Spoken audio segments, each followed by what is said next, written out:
समस्त को मो जुहार। आज मैं गोटे बढ़िया रेसिपीटे नहीं सिंपल रेसिपीटे तो चलन बनामा।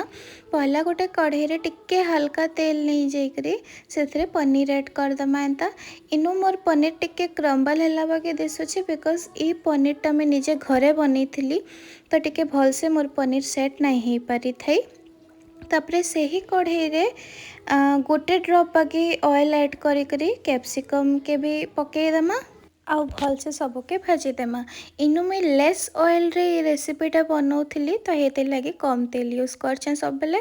तापरे आड़े टिके बगे टमाटर टिके बगे गाजर अदा टिके काटिकरी तापरे गोटे सुखा मिर्चा किछटे काजू आउ सियाड़े मसला रे इलायची लवंग दालचीनी आउ गोलमरीच। जेहेतु मैं बिना पियाज लहसुन रे पनीरटा बनामी हेते लगी पियाज लहसुन इनु नहीं तो पहला सब सुखा मसला के कढ़ई रे दे देछे देखुन।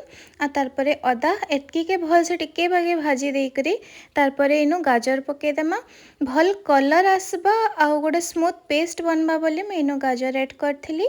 तारपरे इनु काजू पकेदेमा आउ जेन टमाटर आमे काटी के रखितला सेटा के भी पकेदेमा आ सबके पकईकरी भल से टिके बागे भाजीदेमा टिके सॉफ्ट हो जावा जेनता आ भाजला पर ताके आमे गोटे तार पेस्ट बनामा ठंडा करी तो लेस ऑयल रे बिना पियाज लहसुन रे ई पनीर तरकारीटा बनाऊे आमे आज। तो केंता लागबा कमेंट रे आपण माने जणाबे।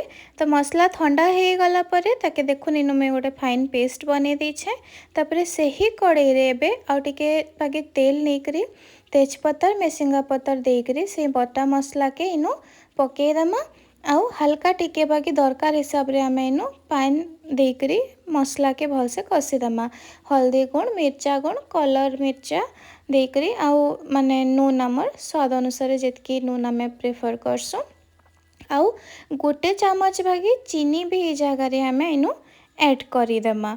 आ तापरे सबके ऐड कला परे एटाके भल से मसला के टिके बागे कसीदेमा। आ मसला कसीला परे जेन पनीर और कैप्सिकम पहलारो भाजी के रखीला ताके इनु आमे ऐड करदेमा आ हल्का हल्का भल से टिके मिक्स कर देकरी मिक्स कर सारा पर इनु आमे टिके पानी देदेमा जितकी मैंने टिके गिने दुई गिना बागी आइनु गोटे गिनारे गुरस और गुरस सर जेन हेटा टिके बागी भी ऐड करदेमा। इनु आपण मैंने क्रीम नहीं पारबे किंतु मैं निजे घर गुरस और सर ऐड करछे। तापरे ताके कवर करी फुटबार लगे भल से छाड़ीदेमा। भल से फुटी गला परे पानीटा टिके मरी जाबा सुखा सुखा हो जाबा जेतेबेले पनीरटा एटा के आमे टिके मिक्स करदेमा। तो यहाँ आपणकर इच्छा कि आपन टिके ग्रेवी रखबे कि पूरा सुखा करबे। देखुन इनु फुटी गला परे पानी रेडी होसला परे ऊपर टिके कस्तूरी मेथी धनिया पतर पकई करी आमे एटा के रेडी करदेमा। बिना पियाज लहसुन रो कम तेल रो ई तरकारीटा केंता लागला कमेंट रे निश्चय जणाबे आ वीडियो के गोटे लाइक निश्चय करदेबे। Thank you.